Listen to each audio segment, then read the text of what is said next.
Here's something nobody tells you about turning 50. At some point, and nobody can predict exactly when, you stop caring quite so much what other people think of you. And for decades, we've been treating that like a side effect of getting older, like something that just happens. But what if it's not a side effect?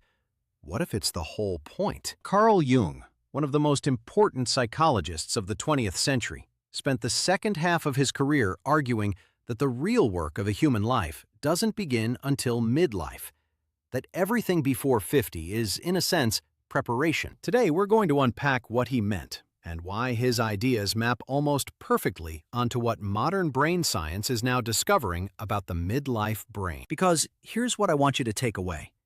What feels like losing your edge after 50 might actually be your brain finally arriving. Jung divided human psychological development into two distinct phases, and he was blunt about which one mattered more. The first half of life, he said, is about building an identity, building a career, building a reputation, learning to be useful, to be needed, to belong. And we are very, very good at that.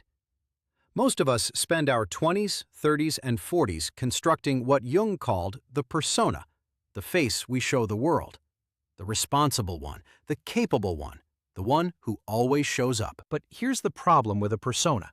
The more successful it is, the more it costs you. Every time you said yes when you meant no. Every time you dressed for someone else's approval.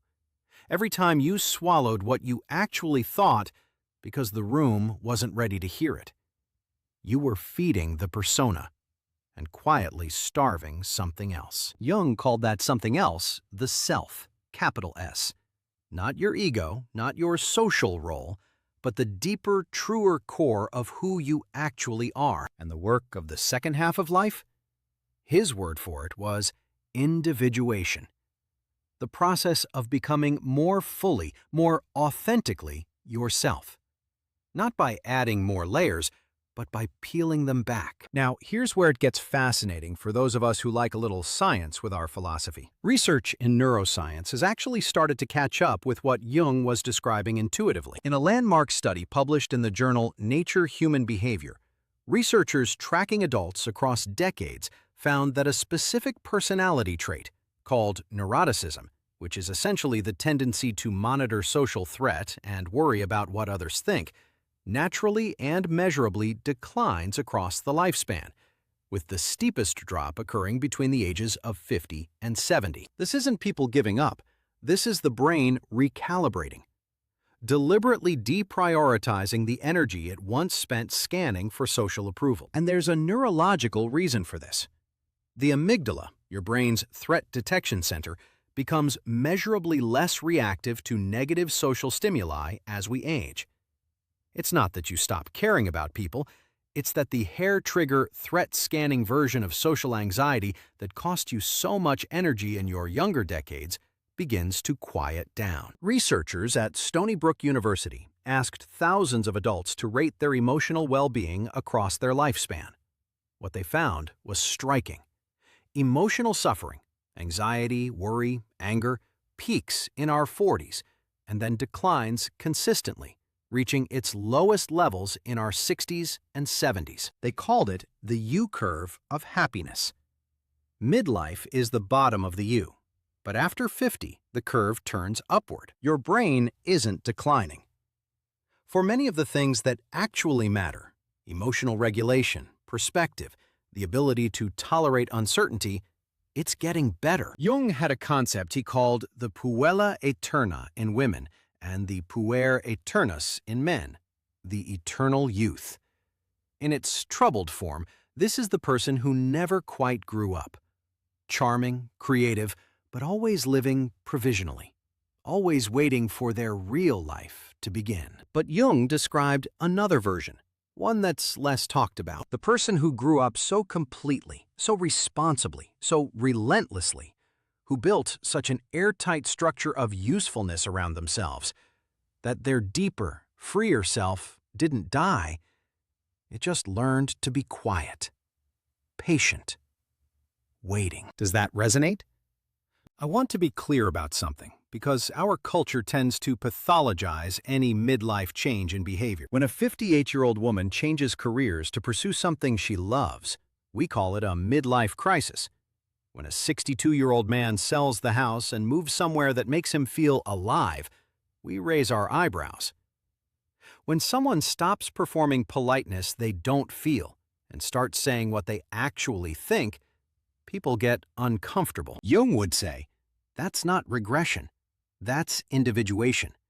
And the discomfort, theirs, not yours, is just the persona objecting to being demoted. Here's the key distinction. Regression is going backward, abandoning responsibility, becoming irresponsible, refusing to engage with life.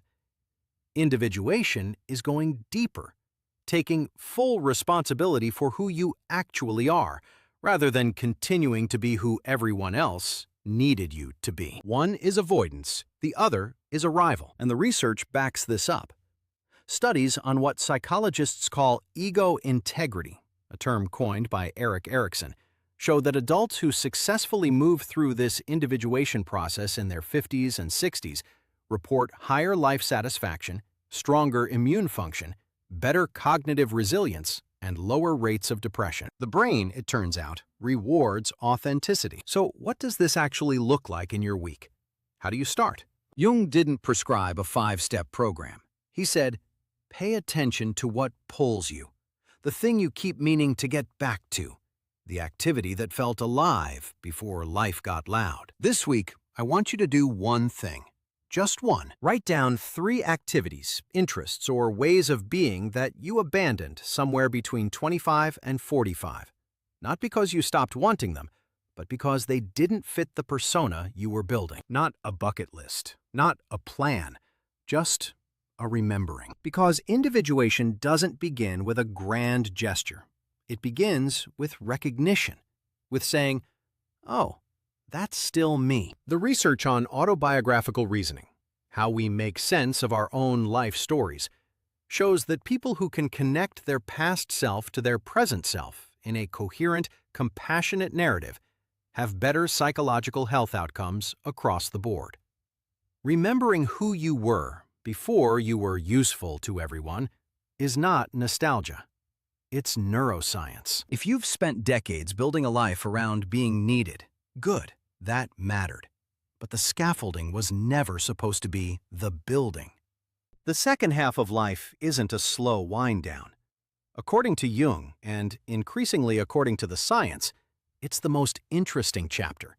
The one where you finally stop performing and start arriving. So this week, start the list. 3 things. That's it. If this landed for you, share it with someone who's in the middle of all this and might need to hear it. And if you want more on the neuroscience of aging well, that's what we do here every week. Stay sharp.